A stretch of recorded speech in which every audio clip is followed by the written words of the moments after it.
ప్రభు యేసు వర్తమానము వినుమా ప్రియనేస్తమా, విని నీవు ప్రభుని విశ్వసించుమా.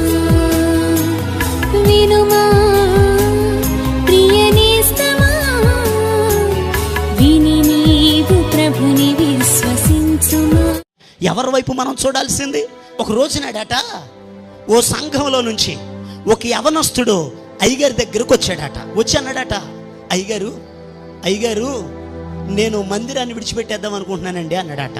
బాబు ఎందుకు విడిచిపెట్టేద్దాం అనుకుంటున్నావు అని అంటే, అప్పుడు ఆ కుర్రాడు అన్నాడట, అయ్యగారండి ఇక ఈ మందిరానికి రానండి, ఎందుకంటే నాకు ఈ మందిరంలో వాళ్ళ ప్రవర్తన సరిగా నచ్చట్లేదండి. ఈ మందిరంలో త్రాగుబోతులు ఉన్నారండి, ఈ మందిరంలో తిట్టుబోతులు ఉన్నారండి, ఈ మందిరంలో తిరుగుబోతులు ఉన్నారండి, ఈ మందిరంలో విచ్చలవిడిగా బ్రతికేవారు ఉన్నారండి. సోమవారం నుండి శనివారం వరకేమో విచ్చలవిడిగా బ్రతికి ఆదివారం నాడు మందిరంలోకి వస్తున్నారండి. కాబట్టి ఇక ఈ మందిరానికి నేను రాను అని అన్నాడట.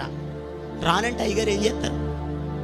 అయ్యగారు అన్నారట, సరే బాబు నీ ఇష్టం, నువ్వు రాను అని అంటున్నావు, మళ్ళీ పైగా ఏమంటున్నాడు, మీ మీద గౌరవం ఉంచి ఈ మాట చెప్పడానికి వచ్చానండి అని అన్నాడు.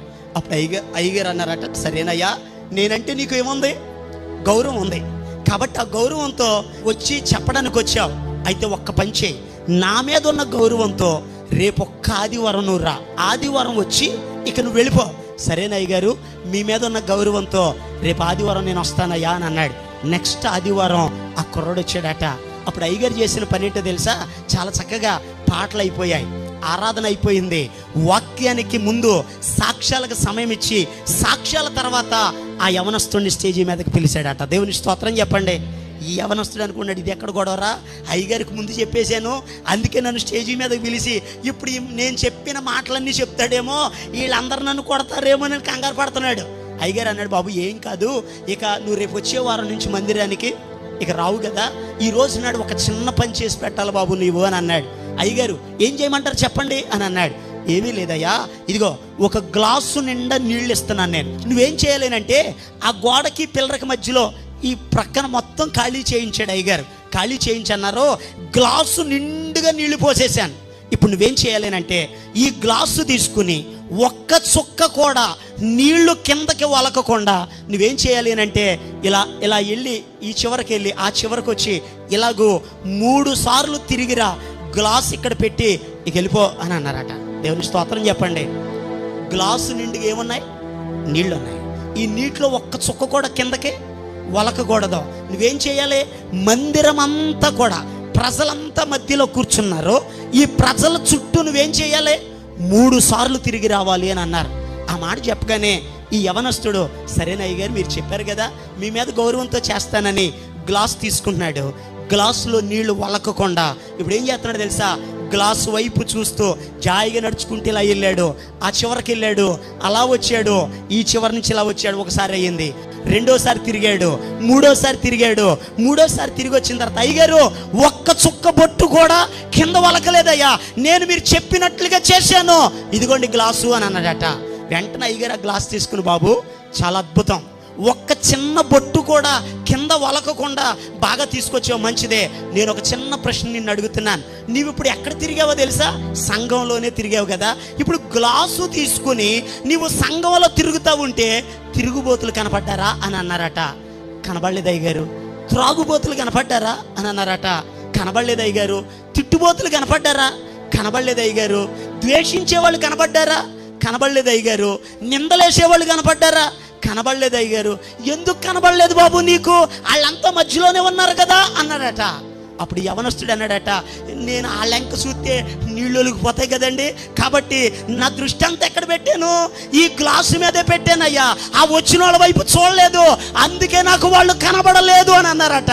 అప్పుడు అయ్యగారు అన్నారట, అయ్యా మందిరానికి వస్తున్నావు కానీ నీ దృష్టి ఎవరి మీద లేదు, యేసయ్య మీద లేదు, వాక్యం మీద లేదు, దేవునితో సహవాసంలో లేదు. ఎంతసేపు ఎవరు వచ్చారా, ఎవరు ఎలా ఉన్నారా, ఎవరు ఎలా నడుస్తున్నారా, ఎవరు ఏం మాట్లాడుతున్నారా, ఎవరి ప్రవర్తన ఎలా ఉందని బతుకంతా మందిరంలో ఉన్న వాళ్ళు చూస్తమే సరిపోయింది. స్తోత్రం చెప్పండి. కొంతమంది ప్రార్థనలో ఎదగకపోవడానికి, విశ్వాసములో బలపడకపోవడానికి, పరిచర్యలో ఎదగకపోవడానికి, దేవునిలో ఆధ్యాత్మికంగా బలాన్ని పొందుకోపోవడానికి కారణం ఏంటి తెలుసా? వచ్చిన కాడ నుండి ఎవరో ఒకరిని చూడటం, వాళ్ళని ఆడిపోసుకోవడమే సరిగిపోతుంది బతుకంతా. దేవుని స్తోత్రం చెప్పండి. హల్లెలూయా. ఆ కోయిరోళ్ళు ఎలా ఉన్నారా? ఆ వాయించే వాళ్ళు ఏం చేస్తున్నారా? యవనస్తులు ఎవరెంక చూస్తున్నారా? అండ్ పరిచర్య చేసేవాళ్ళు ఏం చేస్తున్నారా? ఎవరు వెళ్ళిపోతున్నారా బయటికి? ఎవరు లోపలికి వస్తున్నారా? ఎప్పుడు ఏం జరుగుతుందా? అయ్యగారు ఎవరిని పిలుస్తున్నారా? ఎవరితో మాట్లాడుతున్నారా? ఈ బతికే సరిపోతుంది. కానీ యెషయా ప్రవక్త వలె దైవ దర్శనాన్ని చూసినప్పుడు నా దేవుడిలాగా నేను ఉండాలి, పరిశుద్ధుడిగా ఉండాలి, పవిత్రుడిగా ఉండాలి, ఆ మాటలను వినాలి, ఆత్మను పొందుకోవాలి, బలపరచబడాలనే దృష్టి ఈరోజు చాలా మంది విశ్వాసులలో లేదు. అందుకే ఆశీర్వాదాలు రాట్లా. వాక్యం చెప్తుంది, ఎంత గొప్ప సాక్షి సమూహం ఉన్నా సాక్షి సమూహాన్ని చూడొద్దు. అబ్రహాం గారిని చూడొద్దు, మోషే గారిని చూడొద్దు, ఏలియా గారిని చూడొద్దు, సొలొమోను గారిని చూడొద్దు, లేకపోతే ఫలానా భక్తుని చూడొద్దు. నువ్వెవరిని చూడాలో తెలుసా? విశ్వాసమునకు కర్తయ్యో దానిని కొనసాగించువాడునైనా యేసు వైపు మాత్రమే, ఆయన వైపే చూడాలి. నీ దృష్టి ఆయన మీదే ఉండాలి, నీ మనసు ఆయన మీదే ఉండాలి, నువ్వు ఆయన మీదే అనుకోవాలి, నువ్వు ఆయన మీద ఆధారపడాలి, నువ్వు ఆయన్నే ఆశ్రయించాలి, దేవుని మీద అనుకోవాలి, దేవుని మీద ఆధారపడాలి. ఎప్పుడైతే దేవుని వైపు చూస్తామో అప్పుడు లోక ఆశలను మనం అనుసరించము. దేవుని వైపు ఎప్పుడైతే చూస్తామో ఆ ప్రతిష్టతలో, ఆ ప్రత్యేకతలో, ఆ పరిశుద్ధతలో, ఆ నీతిలో నిలబడగలుగుతాము. ఈరోజు చాలా మంది క్రైస్తవులు కూడా చెప్పండి దేవుని వైపు చూడట్లేదు, మనుషుల వైపు చూచి వాళ్ళ ప్రతిష్టను, వాళ్ళ యొక్క చెప్పండి ప్రత్యేకతను పోగొట్టుకుంటున్నారు. మనం చూడాల్సింది మనుషుల వైపు కాదు, దేవుని వైపు చూద్దాం. అప్పుడే నీ కుటుంబం దీవెన. దేవుడి మాటలు మన వెనుకడులు ఆశీర్వదించును గాక. ఆమేన్. మీ కొరకు, మీ కుటుంబాల కొరకు ప్రార్థన చేస్తాను. తలల వంచండి, కళ్ళు మూసుకోనండి, ప్రార్థనలు ఏకీభవించండి. మహాపరిశుద్ధుడును ప్రేమ కలిగిన మా పరమ తండ్రిని వందనాలయ్యా. ఈ శ్రేష్టమైన సమయంలో అయ్యా ఈ మాటలు వింటున్న బిడ్డల జీవితాల్లో ఘనమైన నీ కార్యాలు జరిగించండి. నీ బిడ్డలకు మీరు తోడై ఉండండి, కృపాక్షేమాలు అనుగ్రహించండి అయ్యా. మీరే కాపాడమని ప్రార్థన చేస్తున్నాను. ప్రతి కీడు యేసు నామములో బిడ్డలను విడిచిపోవునుగాక ఆజ్ఞాపిస్తున్నాను. నీ కార్యములను చేసి మహిమ ఘనత ప్రభావాలు మీరు పొందుకొనమని యేసు నామమును బట్టి ప్రార్థన చేసి అడిగి పొందుకొని ఉన్నాము తండ్రి. ఆమేన్. మన ప్రభు అయిన యేసు క్రీస్తు కృప మీకు తోడుగా ఉండి నడిపించును గాక. ఆమేన్. ఈరోజు పుట్టినరోజు మరియు పెళ్లి రోజు జరుపుకుంటున్న వారికి సీసలి మన్నా చర్చి తరపున మా కుటుంబ పక్షముగా మీకు శుభాలు తెలియపరుస్తున్నాం.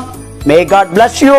దేవుడు మీకు తోడుగా ఉండి మిమ్మల్ని ఆశీర్వదించును గాక. దయచేసి గమనించండి, మీ కొరకును మీ కుటుంబం కొరకును దేవుడు మిమ్మలను అభివృద్ధి పరచాలని నిత్యము మేము ప్రార్థన చేస్తున్నాం. ఏమైనా ప్రార్థన అవసరతలు ఉన్న యెడల ఈ స్క్రీన్ మీద కనబడుతున్న నెంబర్కి ఫోన్ చేసి తెలియపరచండి. ప్రియ దేవుని బిడ్డలారా, అనుదిన మన్నా అనే ఈ వర్తమానాలు మీ స్నేహితులకు, మీ బంధువులకు కూడా షేర్ చేయండి. మన్నా చర్చ్ సీసలి అనే ఈ యూట్యూబ్ ఛానల్ను సబ్స్క్రైబ్ చేయండి. అందరికీ వందన. పాపుల స్నేహితుడై బలహీనుల కాశ్రయుడై దేవుడే జన్మించి దీనుడై ఉద్ధరించువాడై దాక్షిణ్యపూర్ణుడై ఉద్ధరించువాడై దాక్షిణ్యపూర్ణుడై చిలికాడై మన తోడై అందాల బాలుడై యూదా గోత్ర సింహము అతడే అయినా గొర్రె పిల్లగా ధరణికొచ్చాడే యూదా గోత్ర సింహము అతడే అయినా గొర్రె పిల్లగా